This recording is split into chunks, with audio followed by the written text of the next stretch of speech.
C.S. 루이스가 쓴 고통의 문제라고 하는 책에 보면 인간이 겪는 고통의 5분의 4는 사람으로 인해 온다라고 기록을 하고 있습니다. 고문, 채찍, 감옥, 노예, 총, 폭탄과 같은 것은 결국 하나님께서 만드신 것이 아니라 인간들이 만들어낸 고통들이 대부분이다라고 하는 것입니다. 마찬가지로 우리가 지금 경험하고 있는 이 코비드-19이라고 하는 이 상황도 역시 우리 인간의 탐욕과 어리석음 때문에 만들어진 것입니다. 우리 인간들의 욕심으로 인해서 자연의 법칙과 질서를 파괴함으로 인해서 이러한 고통과 재앙이 우리에게 계속해서 찾아오고 있다고 하는 것입니다. 그렇다면 이러한 고통의 상황 속에서 우리가 어떻게 해야 될까요? 옛날 사람들은 고통에 대하여 이렇게 말합니다. 그냥 견디라고, 세월이 약이라고, 또한 고통을 피할 수만 있으면 피하라고 가르쳐 왔습니다. 그렇다면 여러분, 성경은 고통에 대해서 뭐라고 말씀하고 있느냐는 것입니다. 성경은요, 고통을 그냥 견디라고 말씀하지 않습니다. 고통을 피하라고 말씀하지 않습니다. 오히려 고통 속에서 하나님의 뜻과 하나님의 비밀을 찾으라 라고 말씀하고 있어요. 그러니까 하나님께서는 고통에 대해서 매우 적극적으로 대처해라 라고 말씀하고 있다고 하는 거예요. 왜요? 고통은요, 고통 자체가 목적이 아니라 고통을 통해서 하나님의 비밀을 깨닫게 허락하여 주신다라고 하는 것입니다. 그럼에도 불구하고 솔직히 여러분과 저는요, 고통 가운데 있으면 어떻게 반응합니까? 왜 나에게 이러한 고통이 있는가? 그러면서 고통이 있으면 안 되는 것처럼 생각을 하고 고통 가운데 절망하지 않습니까? 그런데요, 인생에 찾아오는 고통은 오지 말아야 될 것이 아니라 올 것이 온 거고, 고통은요, 특별한 것이 아니라 우리의 삶 가운데 일상적으로 찾아오는 보편적인 것이다라고 하는 것입니다. 그러나 누구든지 고통의 상황에 처하게 되면 자기가 겪는 그 고통에 깊이 빠져드는 것을 보게 됩니다. 예외가 없어요. 오늘 본문에 나오고 있는 하박국 선지자나 남유다의 상황도 마찬가지였어요. 남유다는 바벨론에서 망하게 되는 어려운 상황이었습니다. 그래서 하박국 선지자는 처음에 어떻게 반응했습니까? 악인들이 형통하고 의인이 고통받는 상황에 대하여 이해하지 못했습니다. 그래서 하박국 선지자는요, 계속해서 하나님 앞에 따지며 어찌해서 이런 고통을 주십니까? 탄식했어요. 그러면서 기도했잖아요. 그런데 오늘 본문에 보면 상황은 하나도 바뀌지 않았어요.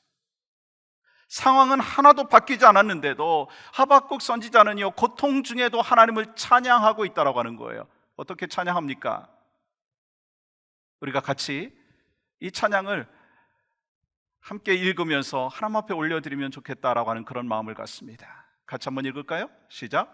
비록 무화과 나무가 무성하지 못하며 포도나무에 열매가 없으며 감람나무에 소출이 없으며 밭에 먹을 것이 없으며 우리의 양이 없으며 외양간에 소가 없을지라도 나는 여호와로 말미암아 즐거워하며 나의 구원의 하나님으로 말미암아 기뻐하리로다. 참으로 놀라운 일 아닌가요? 어떻게 고통 중에 찬양할 수 있게 되었느냐라고 하는 것입니다. 오늘 본문에 그 비밀이 기록되어 있습니다. 그렇기 때문에 오늘 우리가 말씀을 통해서 우리가 경험하는 코비드-19이라고 하는 이 고통, 아니, 우리 각자가 겪고 있는 그 고통 중에서 어떻게 찬양할 수 있고 어떻게 기뻐할 수 있는 하나님의 사람으로 살아갈 수 있느냐라고 하는 것을 오늘 말씀을 통해서 깨닫는 시간이 되기를 소망합니다. 그러면 우리는 어떻게 계속해서 찾아오는 고통 중에도 찬양할 수 있고 기뻐하며 살 수 있느냐는 거예요. 먼저 말씀으로 해석해야 된다는 거예요. 여러분, 고통이 고통으로 끝나느냐 아니면 찬양으로 끝나느냐라고 하는 것은요, 어떻게 고통을 해석하느냐에 달려있다라고 하는 것입니다. 다시 말해서 오늘 본문은 남유다가 멸망할 수밖에 없는 상황 속에 있습니다. 이런 배경 속에서 하박국이 찬양할 수 있었던 것은 고통을 하나님의 말씀으로 해석했기 때문이다라고 하는 것입니다. 그러므로 고통을 말씀으로 해석하지 아니하면 고통은 고통으로 남게 되는 것입니다. 그렇기 때문에 고통을 말씀으로 해석하지 아니한다면 아무리 고통이 축복입니다, 고통이 위장된 축복입니다 라고 이야기한다 할지라도 이해할 수가 없어요. 아니, 그 말이 더 상처가 된다라고 하는 거예요. 하박국도 사실 그렇지 않았습니까? 처음에는 고통을 이해하지 못했습니다. 고통을 말씀으로 해석하지 못했습니다. 그러니까 어떤 이야기가 나옵니까? 하박국 1장에서 그는 이렇게 이야기합니다.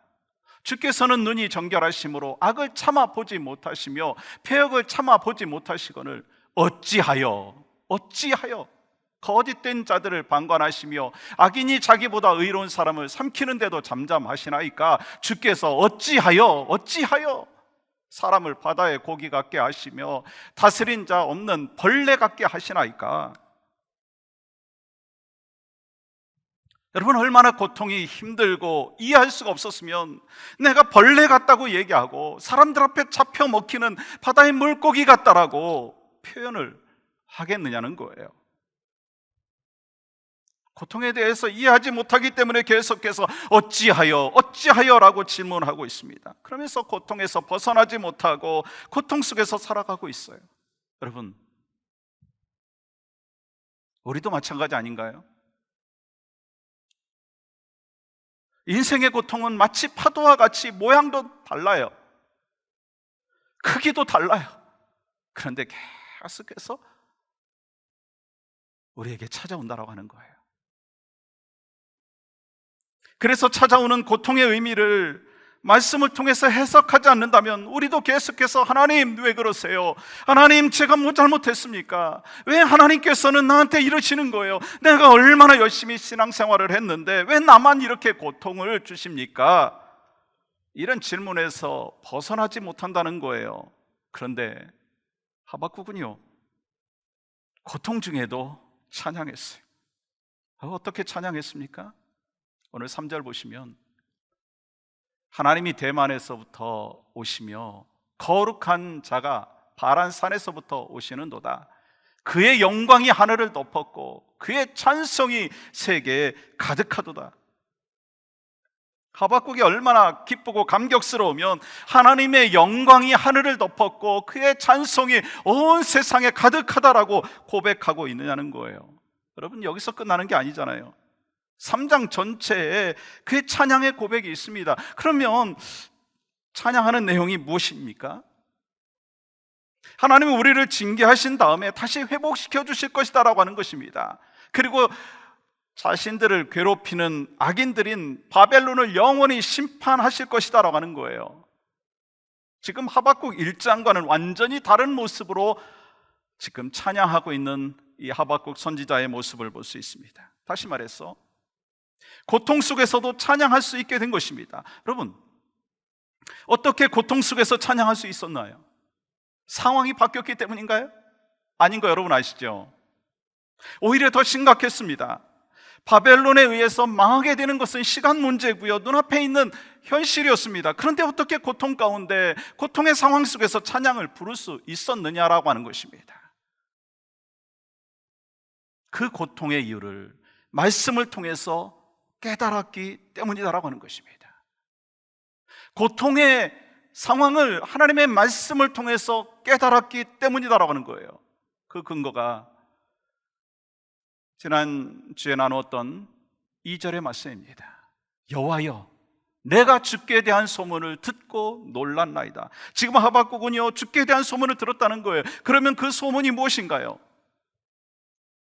하나님께서 묵시를 통해서 말씀하신 남유다의 멸망과 바벨론의 멸망에 관한 메시지입니다. 그런데 하박국은 그 묵시의 말씀을 듣고 이렇게 기도하는 것을 보게 됩니다.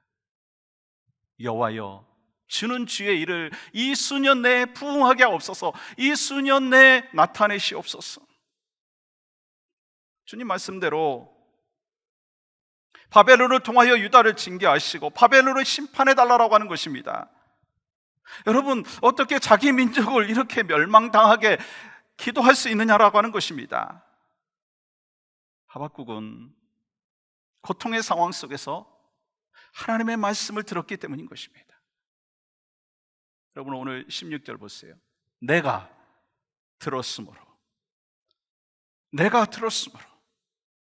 그러면 하박국 선지자가 하나님의 말씀을 들었을 때 어떤 상황이었습니까? 여러분 보세요. 내 창자가 흔들렸고 그 목소리로 말미암아 내 입술이 떨렸도다. 무리가 우리를 치러 올라오는 환난 날을 내가 기다림으로 썩이는 것이 내 뼈에 들어왔으며 내 몸은 내 저수에서 떨리는도다. 그는 두려움으로 창자가 흔들렸고 입술이 막 부들부들 떨렸고 뼈가 썩기는 녹는 그러한 정도의 절망에 처해져 있다라고 하는 것입니다. 그렇다면 이러한 두려움 속에서 하박국은 뭐 했느냐는 거예요. 이런 상황 속에서 하박국은 뭐 했느냐는 거예요. 고통의 상황 속에서 하박국은 어떻게 했느냐는 거예요. 낙심에 빠졌습니까? 절망에 빠졌습니까? 혼란에 빠졌습니까? 아니더라고요. 바벨론이 자기 민족을 치려고 하는 그 환난 날을 기다렸다라고 하는 거예요. 여러분, 그 침략의 결과는 아주 비참한 상황입니다. 17절 보세요. 비록 무화과 나무가 무성하지 못하며 포도나무에 열매가 없으며 감람나무에 소출이 없으며 밭에 먹을 것이 없으며 우리의 양이 없으며 외양간에 소가 없을지라도, 지금 상황은 재앙이고 환난입니다. 그런데 하박국의 놀라운 반응을 우리가 말씀을 통해서 확인할 수 있지 않습니까? 한번 같이 읽어볼까요? 18절은 시작. 나는 여호와로 말미암아 즐거워하며 나의 구원의 하나님으로 말미암아 기뻐하리로다. 즐거워하며 기뻐하고 있어요. 그 비밀이 뭔가요? 그 비결이 뭔가요? 나는 여호와로 말미암아.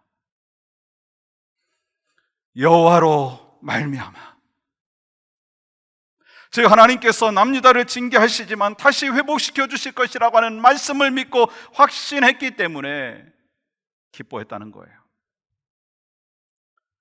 우리들이요, 불평하고 원망하면서 살아가는 것은 우리 환경이 어렵고 힘들며 가진 것이 없어서 그럴 수 있습니다. 그렇잖아요? 막 없는데, 힘든데 막 억지로 기뻐할 수 없잖아요. 그런데 정말 근본적인 원인이 무엇인가라고 하는 것을 한번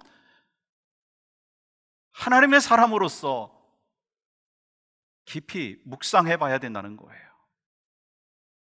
근본적인 원인은요, 외적인 환경이나 소유에 있는 것이 아니라 하나님의 뜻을 온전히 깨닫지 못하기 때문이다라고 하는 거예요.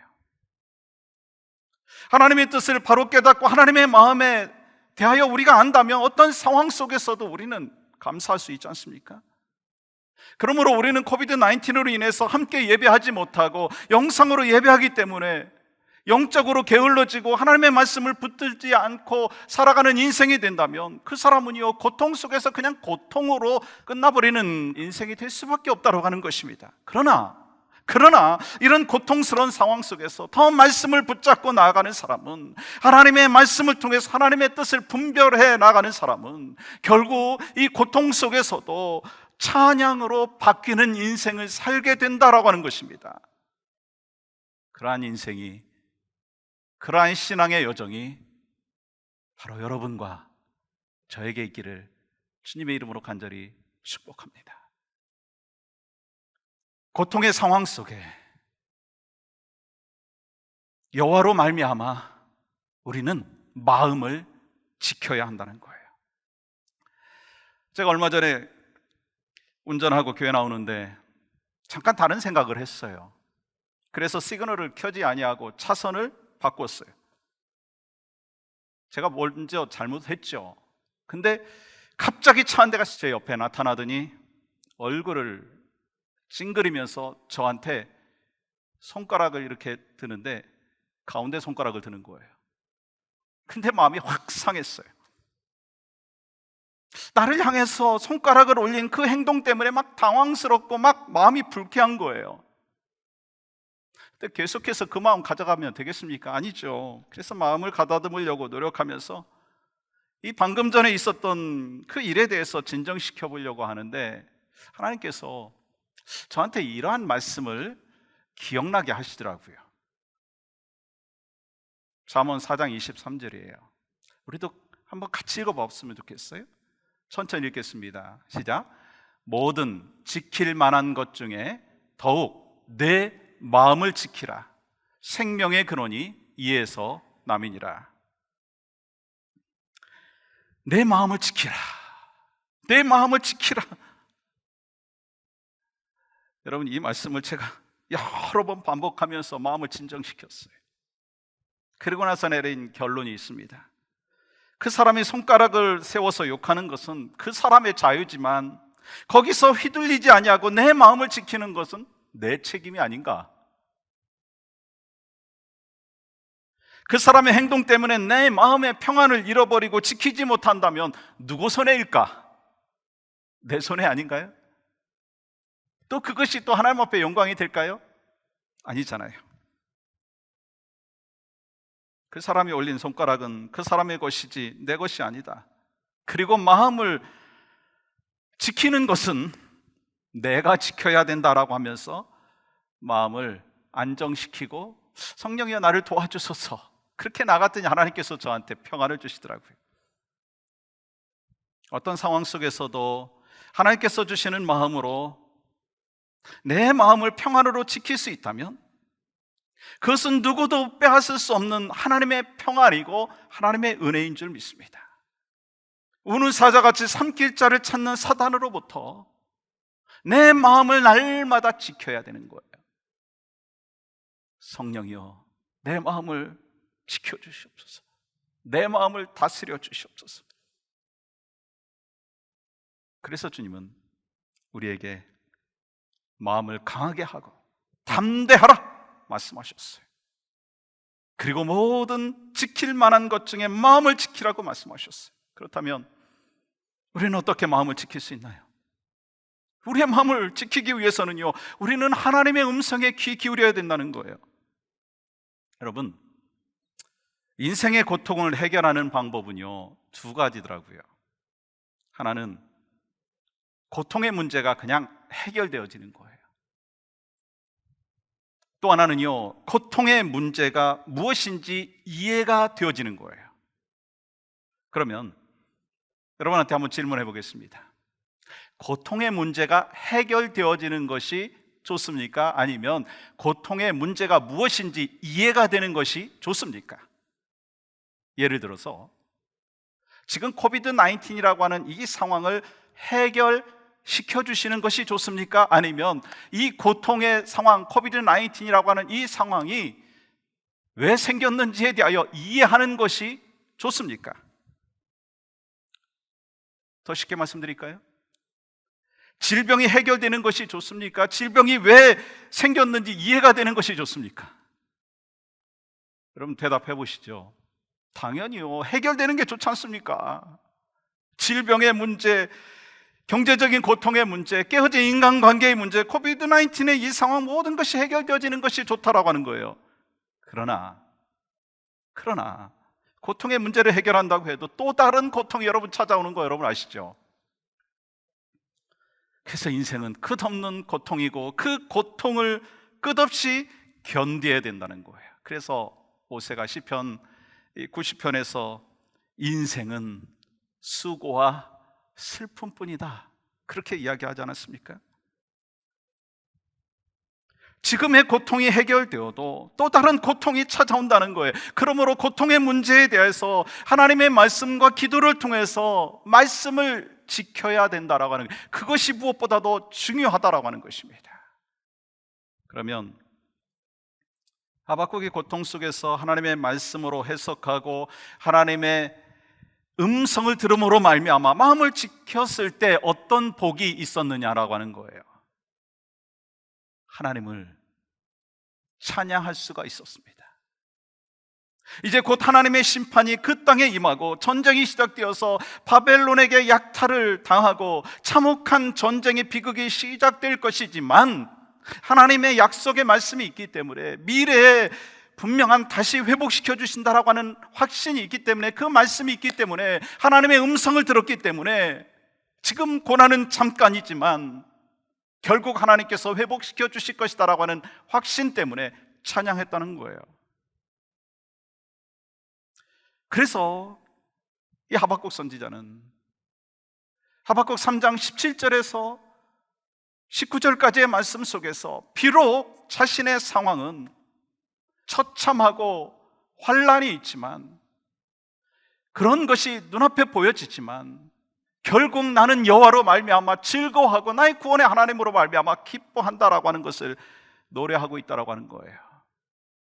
그래서 결국 주 여호와는 나의 힘이시다, 그 고백을 하잖아요. 여러분, 이 고백이 바로 여러분과 저의 고백이 되기를 주님의 이름으로 간절히 축복합니다.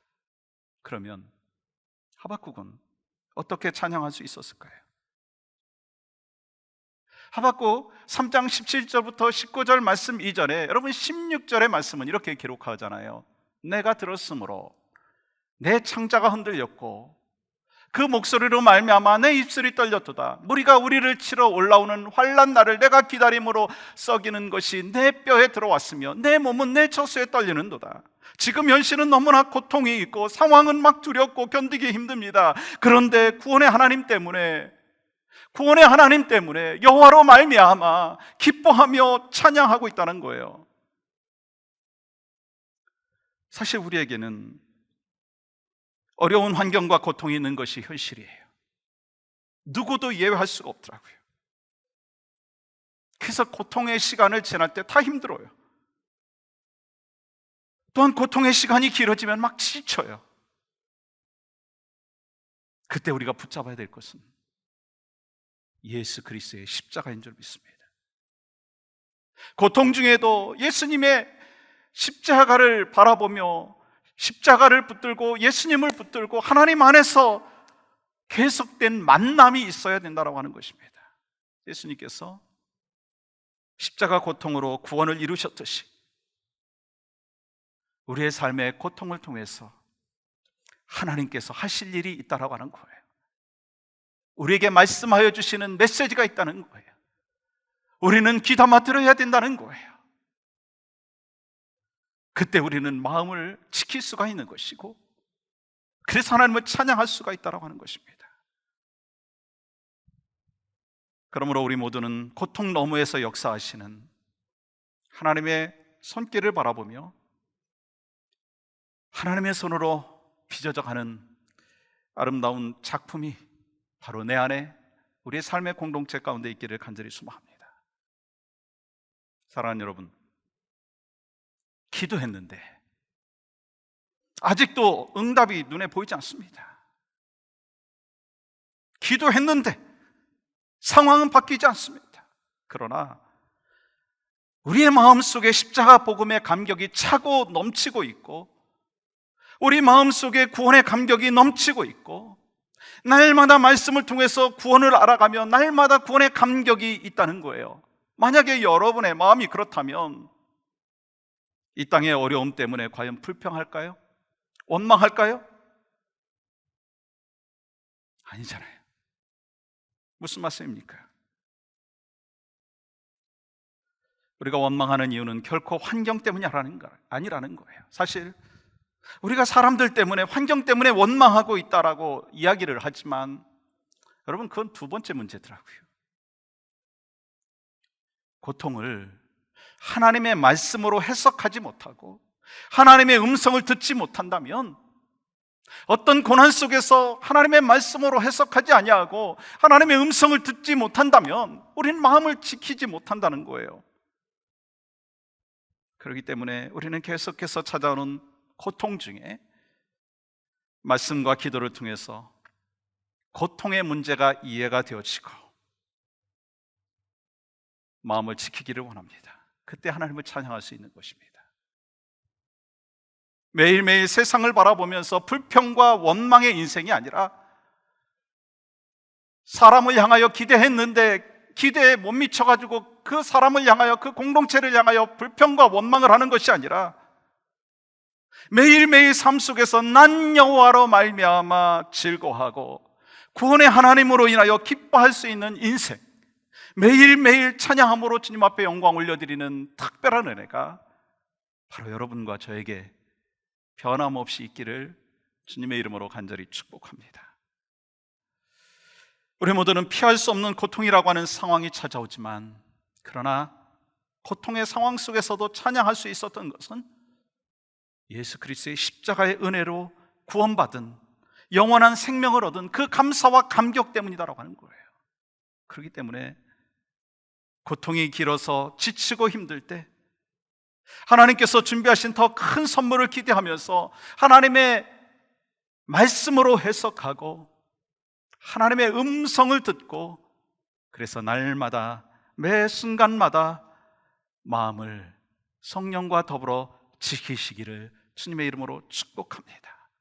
어떤 상황 속에서도 하박국 선지자처럼 우리의 영원한 힘과 구원의 능력 되어주시는 여호와로 인하여 기뻐하고 즐거워하는 참된 크리스찬의 삶이 바로 여러분과 저에게 이번 한 주간에도 차고 넘치시기를 주님의 이름으로 간절히 축복합니다.